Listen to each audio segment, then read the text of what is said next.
Hi.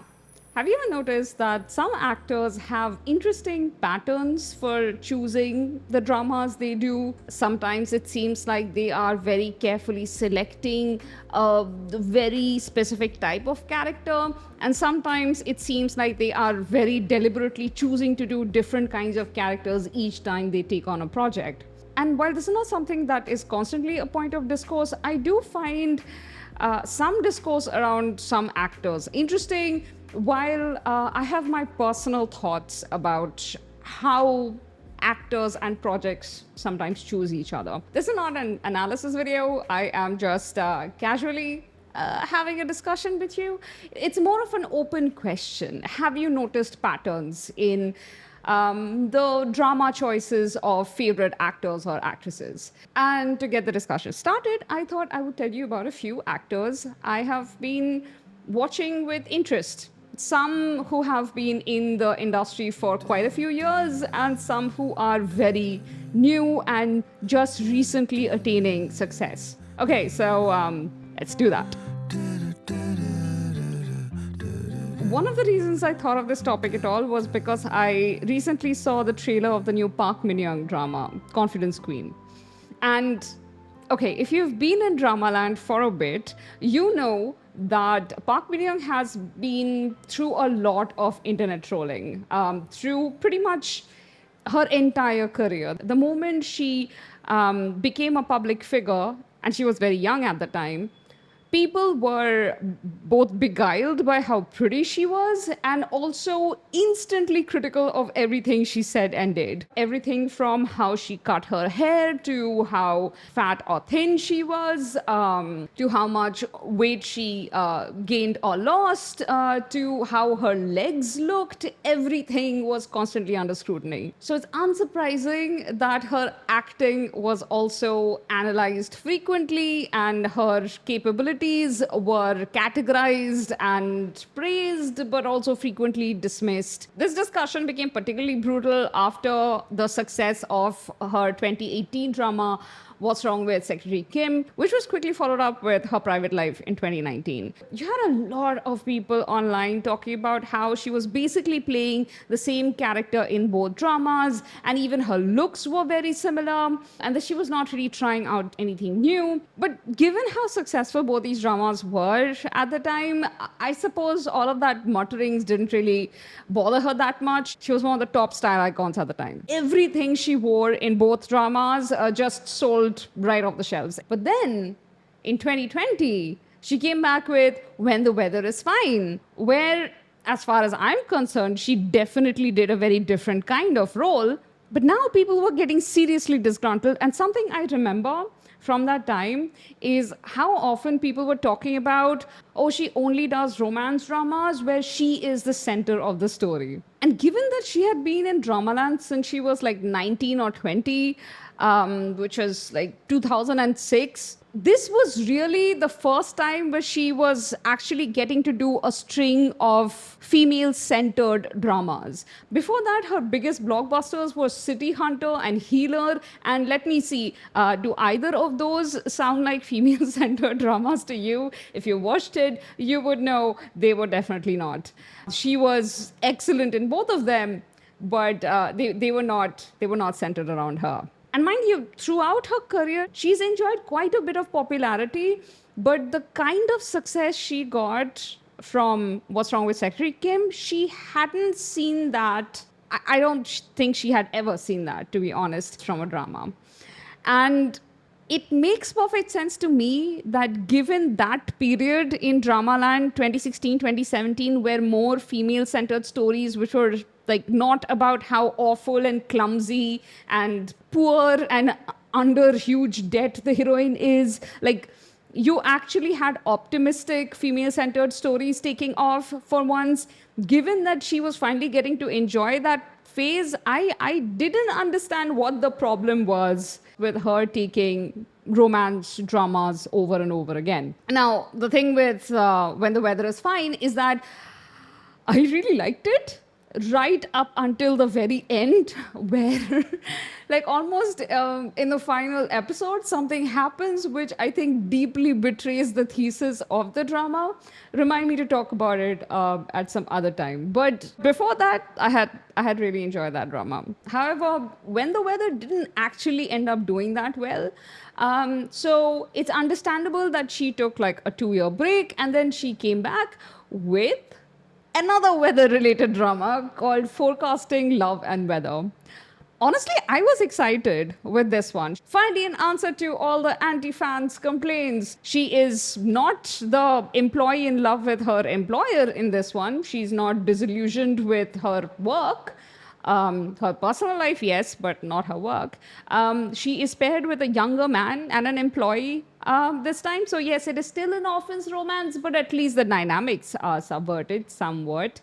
Plus, it's an interesting new job. And the thing we all love about Dramaland is introducing us to jobs we never thought much of. Before, the drama was like, here, this is what your main character does. And suddenly you're like, forecasting is so goddamn interesting. So yeah, I thought it was going to be different. The problem was that the central romance wasn't terribly interesting and the writing was really wobbly in the second half. By the way, Song Kang, another actor whose career I was kind of watching take off around that time, was doing really well for himself. He was getting paired with Park Min Young. Heck. And a year later, he was going to be paired with Kim Yoo Jung in My Demon, which really does make his romance career take off. Like, he was already having a pretty good run with Sweet Home, but every K-drama actor really wants that male lead role. That's where the sweet spot of getting all of the endorsements and getting their own choice of whatever script they want to do comes about. So yeah, My Demon definitely did that for Song Kang.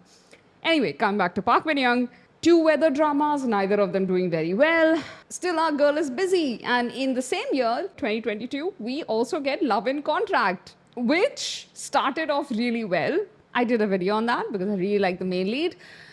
But also didn't have that overall sparkle that you seek when you are watching a Park Min Young drama. I don't know at what point we started associating Park Min Young with that sparkly romance, but I think it was just a hangover from What's Wrong with Secretary Kim and Her Private Life. Like, we were still craving those feelings and they just weren't coming.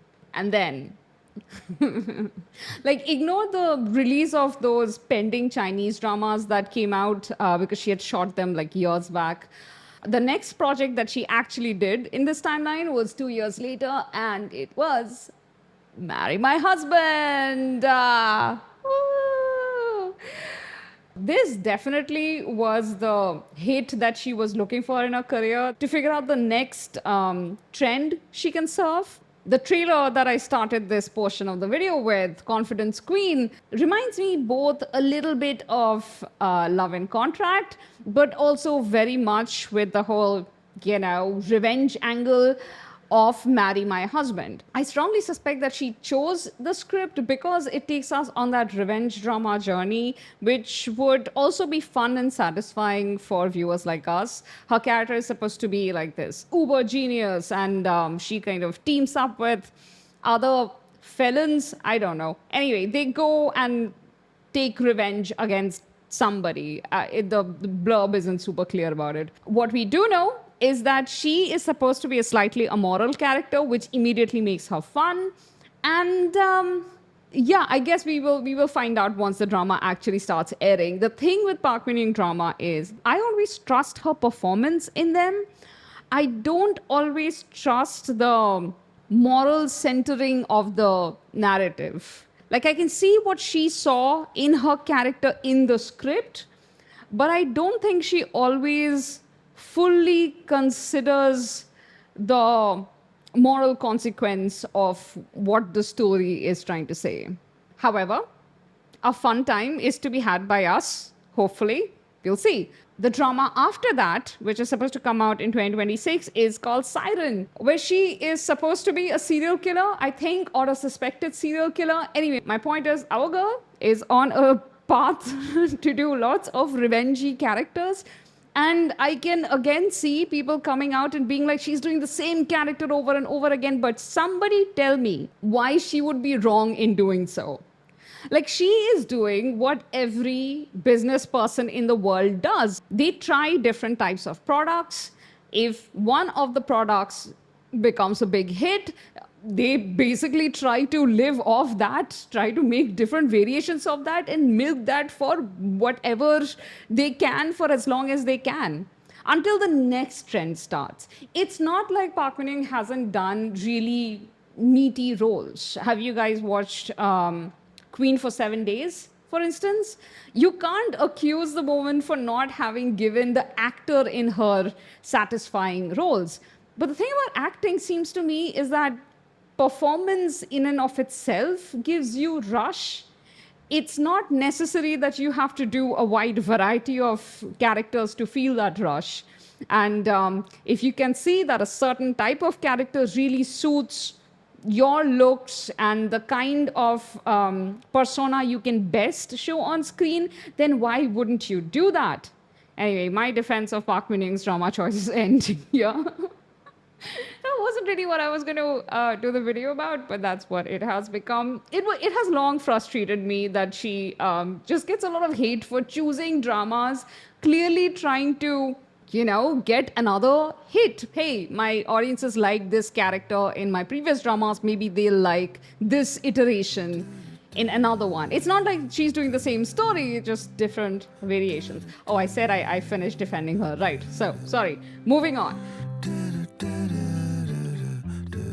Another actor whose drama career has been really interesting, but for exactly the opposite reason, is Lee Jong-suk. And I'll talk about the drama he's currently doing, which is Law in the City, in another video, probably the very next one, because I polled you guys and Law in the City is clearly winning that poll. I still plan on doing A Dream Within a Dream. S-Line is losing, though. I know some of you suggested S-Line. It's not. It's not winning this one. The poll's still open.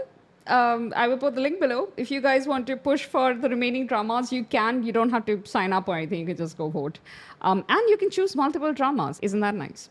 Okay, Law in the City. I am really enjoying that drama. It had a slowish beginning, but I was sold on it pretty early on because I got like hospital playlist in a law firm type of vibe. The generally realistic but also optimistic, wholesome friendship at the center, that kind of drama. It's working. It's really nice. But there is a running joke in the drama about Lee Jong-suk's character being an associate attorney for 9 years. And it occurs to me that Lee Jong-suk has been in some of my favorite either law or law adjacent dramas of the past decade and a half. Like back in 2013, he was in I Hear Your Voice. He was a schoolboy in love with a public defender. Yes, I know, hush. It was a different time. And at some point, I will deal with that. He could read minds, which is why even though he was a young, idealistic boy, he was also very aware that most people were quite complex in their way of thinking. It's just that he had idealized this one girl he had met when he was very young because she had been the witness at his father's murderous trial, and she had been brave enough to do something that nobody else had, and he had had a crush on her ever since. He's idealized her. And so when he meets her years later, he expects her to be a very good and moral lawyer, except she is extremely materialistic. She just takes on the job of the public defender because it has steady, good payment. She has absolutely no desire to do right by anyone. But the influence of her colleagues and her interaction and future romance with young Lee Jong-suk changes her, or rather brings out bravery in her that she didn't know she had. And that drama was one of my earliest experiences of a K-drama that did the case of the week model, but also had a very strong, overarching storyline. And I loved it. It really stuck with me. That goddamn drama was the reason I ended up watching so many courtroom dramas for the next few years. Even though majority of them were really trash, I still watched them. The next time, again, this is more legal adjacent and not actually a legal drama. Our boy was in Pinocchio. This time, Park Shin-hye's character could not tell a lie. That drama, man, dramas of that time, they came up with such weird magic realism concepts, but their moral core was just so solid. Pinocchio was a fantastic story from beginning to end. Very few flaws. I'm sure I could find some if I really looked hard, but I'm not looking hard. It's one of my favorite dramas of all time. But after that, you had While You Were Sleeping, where my boy gets to be a prosecutor. He is not a very morally upstanding guy right off the bat. Like, he's just an average guy. He wants to do his job. He wants to keep his nose clean. He was never a brilliant student. It took him a lot of hard work to get where he is, and he just wants to do his job. So basically, he's kind of playing a similar character to the I Hear Your Voice public defender. They also have that case of the week structure. So you get to see a lot of different kinds of moral quandaries happening. And now you have Law in the City. My point of going through all of that is that, yes, he's been an associate attorney for 9 years, but if you really look at it, he's been in the legal field for like 12 years. I know this was a completely nonsensic section. This is funny to nobody but me, but I do associate Lee Jong Suk with a lot of legal dramas, and just he also has the talent of choosing stories with solid moral cores. Something I just said Park Min Young is a bit shaky at, but Lee Jong Suk seems to be very good at choosing scripts where his character really matters, but his character's moral contribution to the overall story arc also really matters. And this is something you can see slowly with an actor's filmography over a decade and a half. This kind of assessment is hard to make over just a couple of dramas. Though I try with some actors, I do that. Anyway, my point is that unlike other actors, Lee Jong Suk actually has experimented quite a bit with the kind of characters he can play. Originally, in the first half of 2010s, he was an unnaturally pretty young man, which I suppose made it very hard for him to get grittier roles. I remember when he did W2 Worlds, many of us, and I include myself in that, were a bit surprised because he was doing the role of a full-grown man. I mean, he was a full-grown man, but he had been playing kind of schoolboyish roles before that. Even with Pinocchio, he for a good chunk of the drama, he was a schoolboy. And even once he starts acting as a reporter, he is very early in his career. With W2 Worlds, he is, yes, a comic book character, but he's essentially playing the CEO of a company. Like, that jump from struggling journalist to CEO of a company just seemed like really abrupt. It wasn't that abrupt, but it felt abrupt. He was also just really slick suddenly. I was just not used to Lee Jong Suk being slick. Anyway, it's not like his prettiness needs polish. Between all of these dramas, he was trying out character roles, especially in the movie industry.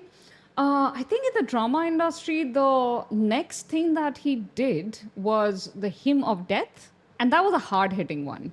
It was very much a Shin-hye-san drama, but I thought he held up his side really well. And then he did Romance is a Bonus Book. Again, I was far more ready for Lee Jong Suk being like a part owner of a publishing company and a successful novelist and a successful editor. Just, I don't know how many jobs this guy had in that drama.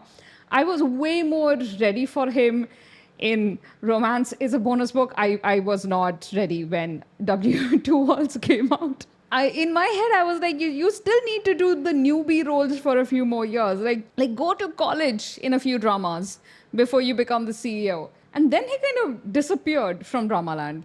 Lee Jong Suk does that. He goes and does a few movies. He did Witcher Part 2. He was the villain there. I thought the villain look was really good. But then he came back and he did Big Mouth, which if you haven't watched, stop watching at around episode 14. Just Just stop watching there. You would have such a good time.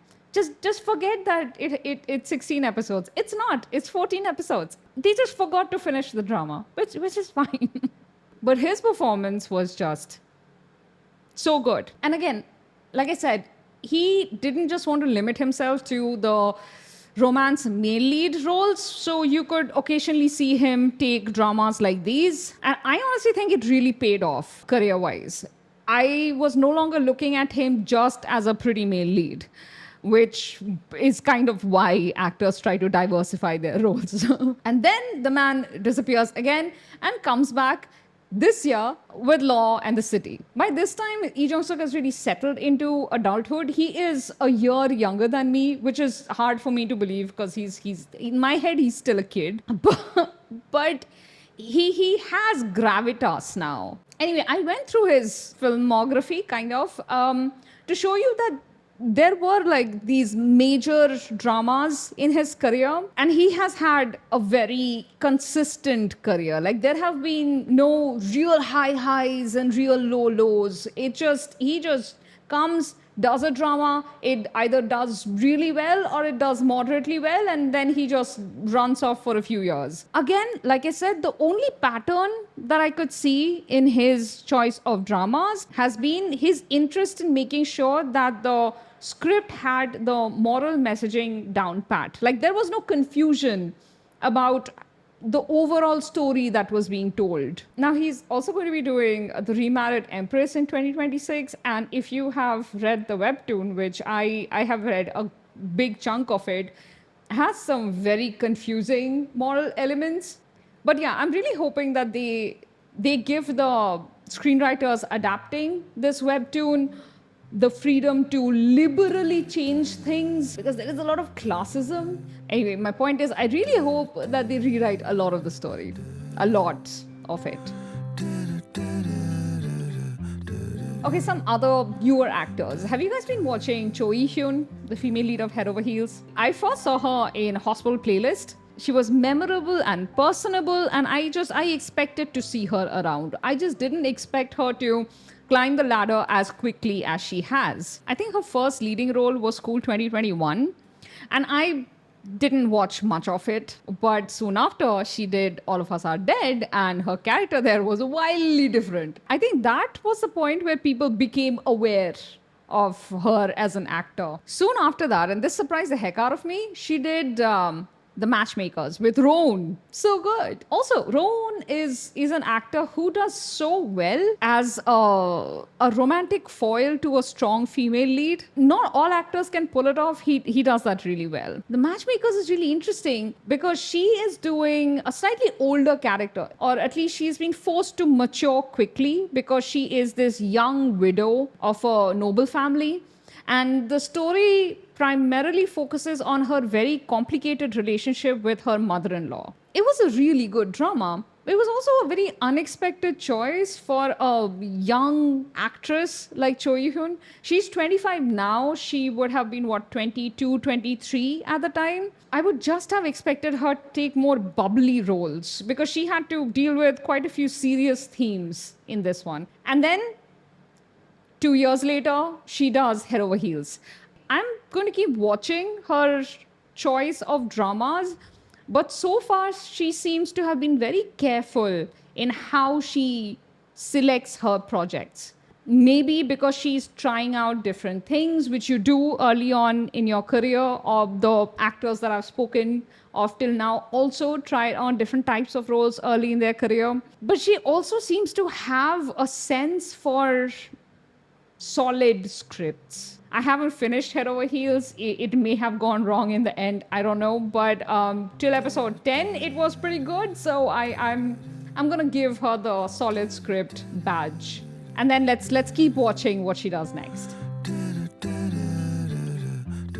Another young actress whose career trajectory has been really interesting is Kim Hae-yeon. She debuted in 2012 when she was probably like 16, and she did a lot of dramas, like minor roles, guest roles, or child roles. But it was in 2018 that she saw success with Sky Castle. Like she just arrived in all of our consciousness, kind of. And then Right after that, she got Extraordinary You. Extraordinary You was so interesting, not just as a drama, but as a project for Kim Hye-yoon, because you would think somebody who just did Extraordinary You and immediately became a household name would be inundated with projects, but she was not.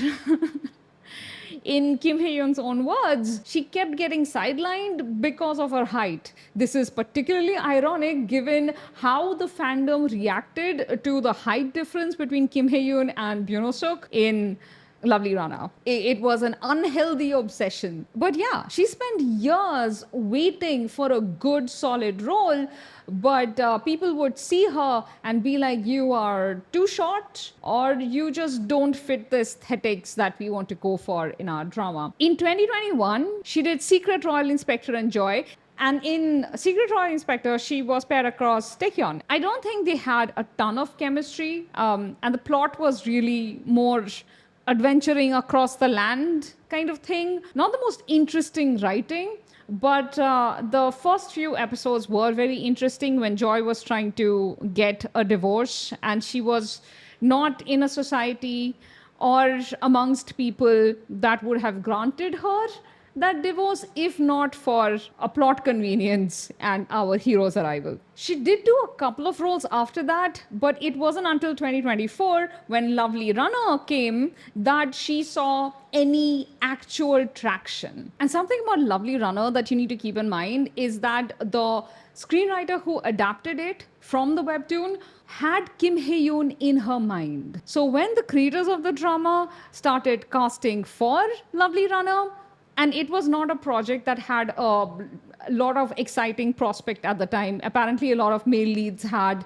refused to take it on because of the subject matter. The whole, any story about an idol usually doesn't do very well in K-dramas. It's a weird curse, but there you have it. And especially an idol and fan romance seemed not a story they wanted to get involved in, which is why Byung-suk finally had a chance to take the project on. So sometimes actors just have to wait for the project to choose them, because it doesn't matter how incredible an actor they are, they just don't get a choice of great scripts, even though you would think that they should have merited it by now. After Lovely Runner, though, Kim Hye-yoon is clearly getting better scripts. The trailer for her Gumiho drama that she's doing is already out, even though the drama doesn't come out until 2026.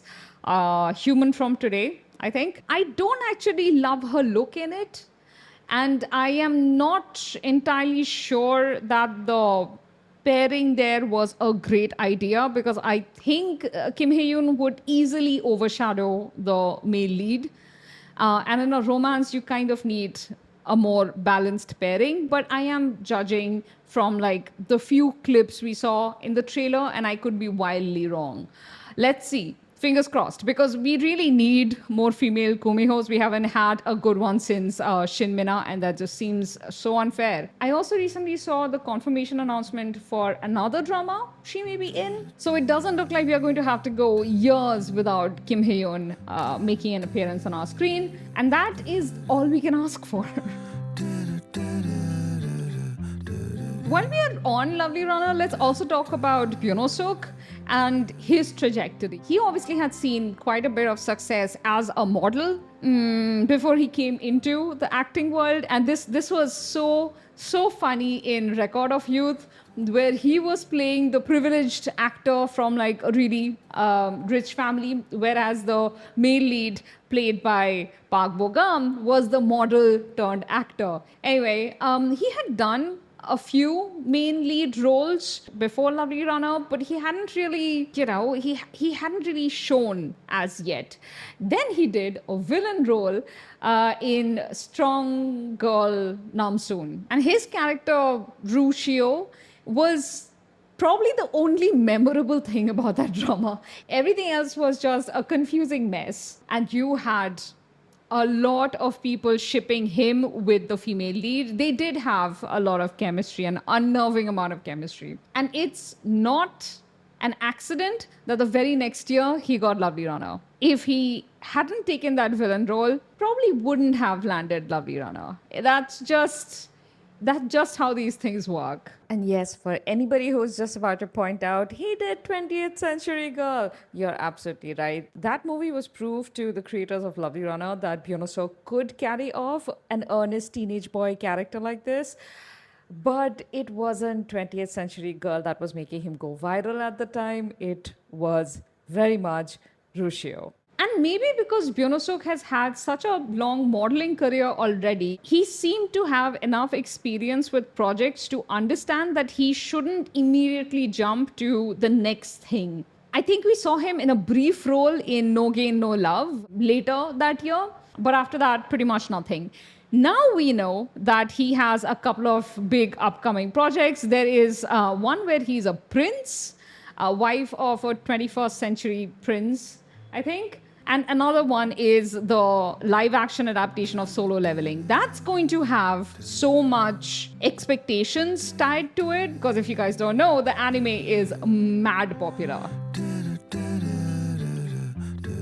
What I'm trying to show you with all of these different actors at different stages of their careers is that sometimes the actors choose the project, sometimes the project chooses the actors, sometimes actors show a distinct preference for a kind of character, or they are following a certain trend that worked out for them well before, or they have personal reasons for choosing certain kinds of characters. Nam Gung Min comes to mind as an example. For years, he would take characters like the $1 lawyer or falsify, and like he is always the quirky man with a mission whose methods aren't very clear to the normal people around him, but he has a plan. Even if he isn't like an outright genius, he is still a genius adjacent. Not complaining. I have always enjoyed Nam Gung Min. Of his older work, Hot Stove League, Good Manager, these were dramas that I absolutely loved him in. I had to recap Falsify, and I only stuck with that god-awful drama because of Nam Gung Min. I have been a loyal fan. But something that I distinctly noted was, despite how popular he was with the female audience early on in his career, like I remember him playing a second lead in I Need Romance, the third one. He was great. He was great right until he fell in love with the female lead. But no, he showed clear potential to be an excellent romantic male lead, but for some reason he spent a good 10 years avoiding proper romantic male lead roles. Like he would take male-centered stories where he's clearly the hero and he has some objective or the other, and the romance is a very sidelined subplot. Like it is also there. Yes, he occasionally would take on a project like what was the one with the girl with the fake hair? Beautiful Gongshin. Even there, the romance wasn't really, I don't know, I didn't really feel the romance much. It wasn't until My Dearest that Nam Gung Min seemed to have finally accepted his fate as the destined romantic lead of dramas. He just did Our Movie, which is a heartbreak laid on several more layers of other heartbreaks, but clearly a really romantic drama. The hilarious thing is, he only started taking on these projects after he got married. It's like pre-marriage, he had to save himself from the romantic male lead character. But now he no longer has to. I don't know, I just find the timing funny. I hope he keeps taking on more actual romance dramas instead of the political ones that he always seems to want to do. Again, I respect him for it. I have loved so many dramas where he's done exactly the kind of roles that he seems to enjoy so much. And he did have a marker for the kind of role he liked. It was a type where he or his team of people would save the day. Big capitalist issues could be solved by one person's earnest hard work. So that was a theme for a lot of his dramas. I still enjoyed them, but just that was a theme. Oh, before I wrap this up, there is one actor I have to talk about simply because he also spent almost his entire career avoiding exactly the kind of role that his audience kept begging him to take, and that is Ji Chang Wook. And this is a really interesting story because he did Healer with Park Min Young. It was already a hit when it released, but Healer's popularity has just grown year on year.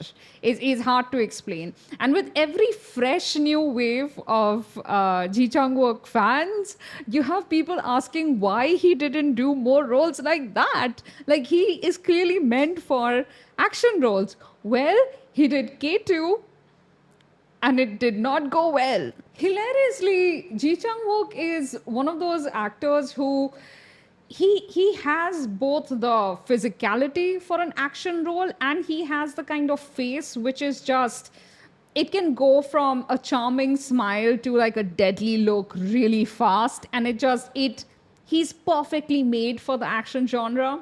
But for like a good 7-8 years, all he was taking on were pathos ridden dramatic roles or romantic roles. And this is one of those unique situations where quite a few of us were like, why don't you want to fight? we love you in the romantic roles, but fight. But he has a theater background, and Ji Chang Wook has spoken about how he actually enjoys more emotional roles, which is what he's done. He's had fun, but there is a good chunk of us, probably unfairly, we have pressured him to take on action roles for so long, just trying to recreate the magic of Healer. And so in the last couple of years, he has kind of been taking on action roles, not quite like K2 and Healer, but ones where we definitely see action and he gets to play darker characters. I'm enjoying seeing him in a variety of roles at this point, because I know a lot of you really loved Suspicious Partner, and he was extremely handsome in it, but dramas like Melting Me Softly I could have done without. The final words, there are several other actors whose careers I'm following with interest because their choices in the context of the larger industry is inevitably interesting. Hwang In-yeop is one. He is almost 34 right now. He's clearly a very good actor, but he just hasn't met the project that is going to launch him to the level where I think he would do really well. Family by Choice was kind of perfectly made for him. I didn't enjoy it much, and I don't think Family by Choice did hugely well, but it wasn't the launcher that we might have assumed it would be. Like, after he broke in with True Beauty, that was a second lead role to break a lot of second lead roles, clearly overshadowing the main lead. But after that, despite getting a few good opportunities, I feel like he had more misses than wins with his scripts. With Family by Choice, a drama that clearly had a lot of money behind it, it would have been the ideal propeller for him. But it was not. It was not. He still is getting interesting scripts. I hope that he finds a project that really works and avoids projects like Why Her, which, even though it had a solid cast, had such a weak script, and his character was just completely wasted in it. He needs to do a better job choosing his scripts, but also he needs the kind of luck that actors depend on so that better projects choose him. Another actor who's really interesting is E.J. Wook, who also did a ton of smaller roles and then broke into our consciousness sort of with Extraordinary You, which again really was a breakout drama for Rowoon, for Kim Hae-yeon, for E.J. Wook. That drama was excellent, but look at how much it gave us in terms of talent. E.J. Wook did relatively okay after that. He got kind of like a love interest role in Search WWW, which was, I loved him in it so much. But then he had the deep misfortune of getting cast as a main lead in Doro Sol Sol Lala Sol, which was a drama that, again, is unfinished. Just stop when you're at the 12th or the 14th episode. I think 14th. Just stop there. It actually has a very nice, natural point where you can stop. Don't watch the last 2 episodes. You'll be fine then. But I think, I don't know that drama got him a lot of backlash, but the ending was, it truly went down in the history of bad endings as one of the worst endings that we had seen in a very long time. I honestly don't know if that had a big impact on his career. What I do know is that for the next couple of years, he mostly did supporting roles until Alchemy of Souls. I don't think he was expecting Alchemy of Souls to take off the way it did. Nobody was. Like, yes, Hong Sisters project, so everybody has some amount of expectation, and I'm sure he was feeling that as well. But Hong Sisters have given flops before, and everybody's also aware of that. And their flops are always like big budget flops, which are especially painful for the production companies. But even their successes aren't always the kind of roof raiser that Alchemy of Souls was. And yes, I have and always will complain about part two, not because of the switching of heroines. It was just a ham-handed way in which the switch was done, but also the way the entire storytelling structure changes in part two. Oh, and just like other actors who have suddenly been propelled to another level from a drama they just did, he takes a couple of years to adjust to it and get his next project. He does a guest role kind of in Death's Game, but then he does The Impossible Heir. And he gets royally outshined by Lee Jun Young. He just did Dear Hong Rang, and I think that did really well. People really liked his performance in that. I have to say, though, that I really like EJ Wook, but he needs to stay away from straight man characters. Like characters who are just good guy protagonists, unless he's playing that really sweet version that he did in Search WWW, he needs to not do them because he doesn't do them very well. He does characters with an edge the best, and he does comedy exceptionally well. He really needs to lean into his strengths instead of looking for star projects, which I kind of feel like he's doing. But yeah, Dear Hong Rang did really well, so I am hopeful for his future as well, keeping an eye on him. And the final one I'm going to talk about, and I swear I will stop right now, is Lee Jun Young.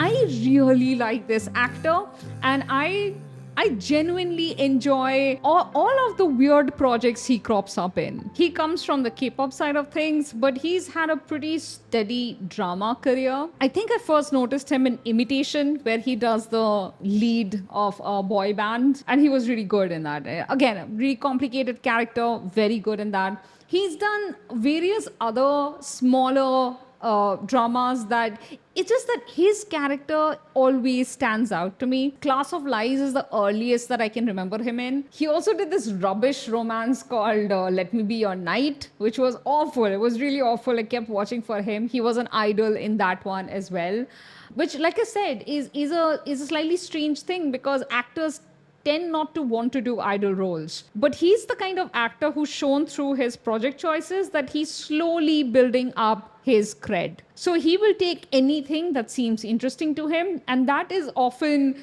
something really weird, like Pump Up That Healthy Love, which he just did. Seriously, his character there was so hilarious, but so wholesome. He also did May I Help You, which had a girl who could see dead people. And that was a lot about grief. He did one of my favorite Korean movies, Love Unleashes, which was just...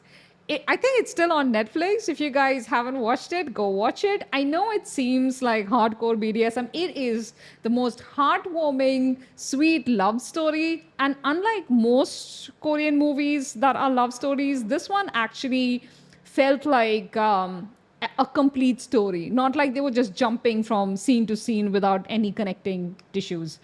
Anyway, so he has just been very steady in his choice of dramas. So when he did The Impossible Heir last year, and his character, like, it wasn't a great drama to begin with. It wasn't a great choice for either of them. But his character was the only reason I kept watching that for a while. He's just very slowly building up his experience and his repertoire, and it's working. I don't know if Jun is the kind of actor who will ever reach, the highest tier but I think he will always have a very solid filmography. And the more work he does, the more interesting projects will come towards him because he never seems to be going after those big ticket roles. He's far more interested in making sure that he just keeps getting more interesting roles.